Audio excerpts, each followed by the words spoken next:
OPEC set to meet tomorrow to discuss its monthly oil output. Oil finishing up more than 55% last year, its best year since 2009. Americans, however, that means they're facing pain at the pump, rising pain at the pump, because of the increase in gas prices. Today's national average, $3.29 a gallon. And will we see $4 a gallon on average this year? Joining me now, GasBuddy head of petroleum analysis, Patrick Haan. Patrick, where is gas going to peak, at what price and when? Well, Dagan, I think that we certainly could see that national average hit $4 a gallon at some time in a April to May timeframe. That's usually when we have culmination of factors leading to higher prices. Of course, it'll be a switch over back to summer gasoline, rising demand as we continue to recover from Omicron. Certainly, we could get there this year. Ken Mahoney, jump in. So it's amazing. We've gone from energy independent to energy dependent in about like 12 minutes, okay?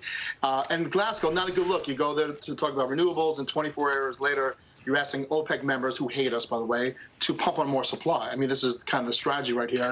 It feels like it's such a, I don't know, it's like a foreign tax to consumers. I mean, at the end of the day, our technology's not there yet, right? I mean, for renewables. So it's everything we've done is done in haste. There's this 2-year window before midterm elections, in and out of Afghanistan quickly, from fossil fuels to renewables very quickly.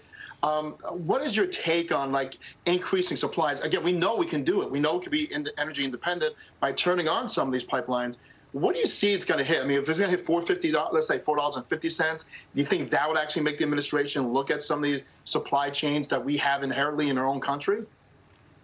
Well, when it comes to pipeline capacity, we're already seeing existing pipelines. There was a pipeline boom here in the last decade, and a lot of existing pipelines aren't being utilized. The problem, as you point out, is simply oil production. Now, OPEC is meeting, will likely agree to increase production by a further 400,000 barrels a day, as it's been doing every month since July. But OPEC is starting to near the point where they're running out of spare capacity. So as consumers continue to get back out and get back to normal, we see pent-up demand for gasoline.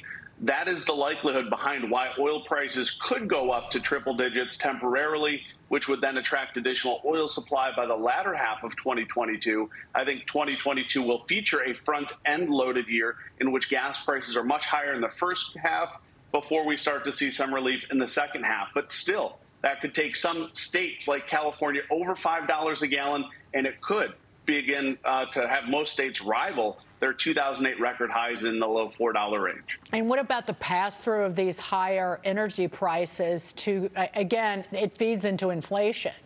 Higher prices for transport means higher prices of end goods. Oh, absolutely. I mean, energy is a big component in where we're going with inflation. And so if these energy prices don't get back under control, you look at natural gas, you look at oil, we're going to continue to see it contribute to an overall rise in inflation. I think that's going to be the hard part. We probably will continue to see the CPI go up on high energy prices until we start to see some relief in the price of oil, which could happen later this year, as the high prices we're anticipating will eventually lead to additional production by the end of next year. What about additional production here in the United States, Patrick? Because the Biden administration did everything that they possibly could to discourage that.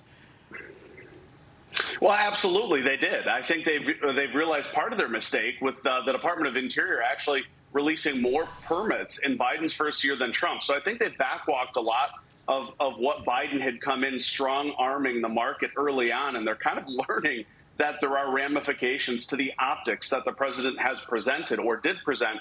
And I would look for a slow undoing of some of those policies as we progress with high energy prices. The president realizes that he's going to have to loosen his tone.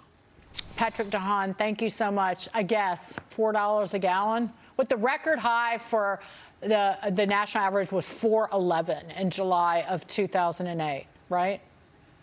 That's right, and we're going to get very close. We could even breach that this year. I shake my head. Saw it coming. We've seen it coming for a year now.